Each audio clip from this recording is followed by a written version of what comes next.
ഷെഡ്യൂളിലേക്ക് വരണമെന്നുണ്ട്. അപ്പൊ എപ്പോഴും നല്ലത് ഒന്നുകിൽ നമ്മൾ നോർത്ത് കോൺസെൻട്രേറ്റ് ചെയ്യാം, അല്ലെങ്കിൽ സൗത്ത് കോൺസെൻട്രേറ്റ് ചെയ്യാം. അപ്പൊ നമുക്ക് ബഡ്ജറ്റ് കുറഞ്ഞിരിക്കും, സമയം കുറച്ചു മതി.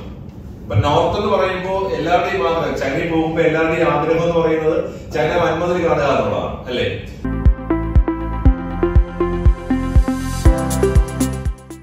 തണുപ്പ് അതികഠിനമായ തണുപ്പാണ് നമുക്ക് ജനുവരി മാസത്തിൽ അവിടെ ഉണ്ടാകുക. പ്രത്യേകിച്ച് നോർത്ത് നമ്മളിവിടെ പോലെ തന്നെ കേരളവും ഡൽഹിയുമായിട്ട് കമ്പയർ ചെയ്യുമ്പോൾ ഡൽഹിയിൽ തണുപ്പ് സീസണിൽ തണുപ്പ് ഭയങ്കര ഹൈ ആണ് എന്ന് പറയുന്ന പോലെ തന്നെ നോർത്ത് സൈഡില് തണുപ്പ് കൂടുതലാണ്. ചില സമയങ്ങളിൽ മൈനസ് വരെ പോകാറുണ്ട്.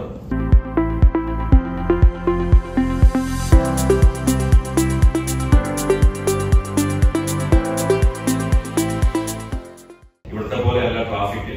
രാവിലെ ഒരു 9-10 മണി മുതൽ വൈകുന്നേരം ഒരു 5-6 മണി വരെ ഹെവി ട്രാഫിക്കാണ് ബീച്ചിങ്ങിൽ. അപ്പൊ അത് നമ്മൾ കണക്കിലെടുക്കണം. 85 RMB മുതൽ 100 RMB വരെയാണ് നമ്മുടെ ഒരു ബട്ടർ ചിക്കന്റെ കോസ്റ്റ്. പക്ഷെ ഒരു ബട്ടർ ചിക്കൻ 2 പേരും കഴിക്കാൻ പറ്റും. അപ്പം 100 RMB എന്ന് പറയുമ്പോൾ 1250 രൂപയായി. 12 രൂപ 50 പൈസയാണ് ഇപ്പോഴത്തെ എക്സ്ചേഞ്ച് റേറ്റ്.